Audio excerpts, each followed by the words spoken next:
अस्सलाम वालेकुम viewers. Pakistan cricket selector ने आज वेस्ट इंडीज़ के खिलाफ 3 वनडे मैचेस की सीरीज़ के लिए स्क्वाड का ऐलान किया है, जो 8, 10 और 12 जून को पिंडी क्रिकेट स्टेडियम में शेड्यूल है।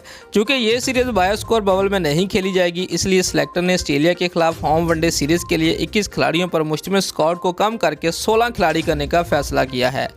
और अगले माह होने वाले मैचों में स्क्वाड से बाहर रहने वालों में आसिफ अफरीदी, आसफ अली, हैदर अली और उस्मान कादर की सिलेक्शन पर गौर नहीं किया गया।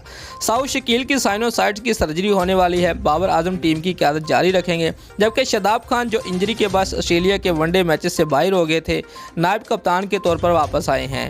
हारिस रऊफ, हसन अली, मोहम्मद रिजवान और शादाब खान, जो इस वक्त इंग्लिश काउंटी चैंपियनशिप खेल रहे हैं, प्रैक्टिस सेशन के वक्त स्क्वाड में शामिल होंगे। स्क्वाड में 3 ओपनर अब्दुल्ला शफीक, फ़खर जमान और इमामुल हक, 3 मिडल ऑर्डर बल्लेबाज बाबर आजम, इफ्तिखार अहमद और खोई शाह, 2 विकेट कीपर बल्लेबाज मोहम्मद हारिस और मोहम्मद रिजवान, 2 स्पिन ऑलराउंडर मोहम्मद नवाज और शादाब खान, जाहिद महमूद के साथ बतौर साथी स्पिनर्स और 5 fast bowler Haris Rauf, Hasan Ali, Mohammad Wasim junior, Shaheenshah Afridi और शाहनवाज धानी शामिल है।